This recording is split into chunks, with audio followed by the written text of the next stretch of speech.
একটি বিশাল অট্টালিকা দাঁড়িয়ে থাকে তার মজবুত পিলারের উপর, কিন্তু সেই পিলারের ইটগুলো যদি একে অপর থেকে দূরে সরে যেতে চায় তবে পুরো অট্টালিকাটি হুমকির মুখে পড়ে। বাংলাদেশের বর্তমান ইসলামী রাজনীতিও যেন ঠিক তেমনই এক অট্টালিকা, যেখানে জামাতি ইসলামী, ইসলামী আন্দোলন এবং শরিক দলগুলো এক একটি পিলারের মতো।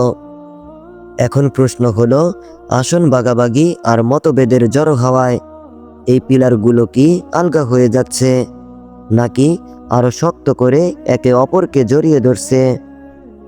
আসসালামু আলাইকুম ওয়া রাহমাতুল্লাহ। ইসলামের নিশানা 23 এর বিশেষ প্রতিবেদনে আপনাদের সকলকেই স্বাগতম।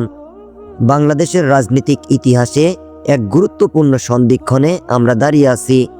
ত্রয়োদশ জাতীয় সংসদ নির্বাচনকে সামনে রেখে যখন সব দল নিজেদের ঘর গুছাতে ব্যস্ত, ঠিক তখনই আলোচনার কেন্দ্রে উঠে এসেছে বাংলাদেশ জামাতি ইসলামী এবং ইসলামী আন্দোলন বাংলাদেশ সহ 11 দলীয় জোটের ভবিষ্যৎ।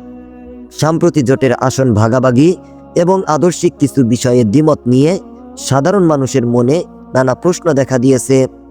অনেকেই ভাবছেন, এই বিশাল ইসলামী জোট কি শেষ পর্যন্ত টিকবে, নাকি নির্বাচনের আগেই ভেঙে যাবে দীর্ঘদিনের এই ঐক্য?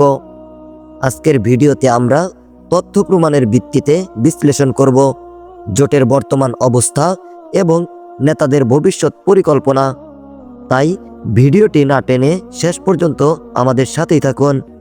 আর হ্যাঁ, ইসলামের সত্য প্রচার এবং রাজনৈতিক খবর সবার আগে জানতে আমাদের চ্যানেল ইসলামের নিশানা 23 সাবস্ক্রাইব করুন। ছাত্র জনতার গণ অভ্যুত্থানের পরবর্তী বাংলাদেশে একটি বড় পরিবর্তন এসেছে। দেশে ইসলামী শাসন ব্যবস্থা প্রতিষ্ঠার লক্ষ্যে জামাতি ইসলামী ও ইসলামী আন্দোলন বাংলাদেশের নেতৃত্বে গঠিত হয় এক শক্তিশালী জোট। শুরুতে 8টি দল নিয়ে যাত্রা শুরু করলেও বর্তমানে এনসিপি, এলডিপি এবং এবি পার্টির মতো দলগুলো যুক্ত হয়ে এই সংখ্যা 11তে দাঁড়িয়েছে। এই জোটের মূল উদ্দেশ্য ছিল ওয়ান বক্স ফর ইলেকশন, বা প্রতিটি আসনে একক প্রার্থী দিয়ে শক্তিশালী অবস্থান নিশ্চিত করা। তাদের লক্ষ্য শুধু নির্বাচন নয়, বরং নির্বাচনের পর ঐক্যবদ্ধভাবে সরকার গঠন করা।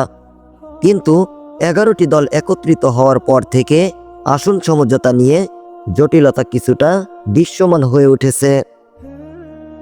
জোটের অন্যতম বড় অংশীদার ইসলামী আন্দোলন বাংলাদেশ। তবে সম্প্রতি তাদের শীর্ষ নেতাদের কিছু বক্তব্যে জোটের স্থায়িত্ব নিয়ে সংশয় দেখা দিয়েছিল। বিশেষ করে দলের সিনিয়র নাইবে আমির মুফতি সৈয়দ করিমের একটি বক্তব্যে রাজনৈতিক অঙ্গনে তোলপাড় সৃষ্টি করে। তিনি আশঙ্কা করেছিলেন যে ইসলামকে ব্যবহার করে হয়তো কেউ ক্ষমতায় যাওয়ার সিঁড়ি হিসাবে ব্যবহার করতে চাইছে। তবে এই সংখ্যা সত্ত্বেও ইসলামী আন্দোলনের নেতারা নিশ্চিত করেছেন যে জোট ছাড়ার কোনো পরিকল্পনা তাদের নেই। তারা মনে করেন, স্বাধীনতার পর দেশে এমন অনুকূল পরিবেশ আর কখনোই তৈরি হয়নি। তাই এই ঐক্য ধ্বংস করা ঠিক হবে না। জোটের ভিতরে কিছুটা দূরত্ব তৈরি হলেও তারা আশাবাদী যে খুব দ্রুতই একটি অভিন্ন ঘোষণা আসবে।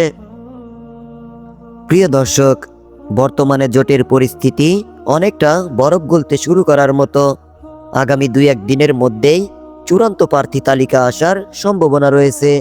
যদিও সরকার এবং প্রশাসনের কোনো কোনো অংশের একপাক্ষিক যোগ নিয়ে দলগুলোর মধ্যে কিছুটা সংখ্যা রয়েছে, তবু তারা মনে করে 20 জানুয়ারি মনোনয়নপত্র প্রত্যাহারের শেষ দিনের আগেই সব অনিশ্চয়তা কেটে যাবে। ইসলামী দলগুলোর এখন ঐক্যবদ্ধভাবে নির্বাচন এবং পরবর্তী সরকার গঠনের স্বপ্ন দেখছে। তাদের এই একতা যদি শেষ পর্যন্ত টিকে থাকে, তবে বাংলাদেশের নির্বাচনীয় সমীকরণে বড় ধরনের পরিবর্তন আসতে পারে। বাংলাদেশের মানুষ এখন চান একটি ইসলামী ঐক্য। 11 দলীয় জোটের এই পথ চলা কি সফল হবে, নাকি অভ্যন্তরীণ কোন্দলে এই সুযোগ হাতছাড়া হবে? সময় এর উত্তর দেবে। তবে বর্তমান তথ্য অনুযায়ী জোট ছাড়ার চেয়ে ঐক্যবদ্ধ থাকতেই বেশি আগ্রহী শরিক দলগুলো। আমাদের আজকের প্রতিবেদনটি কেমন লাগলো কমেন্টে জানান। ভিডিওটি ভালো লাগলে লাইক দিন এবং শেয়ার করুন।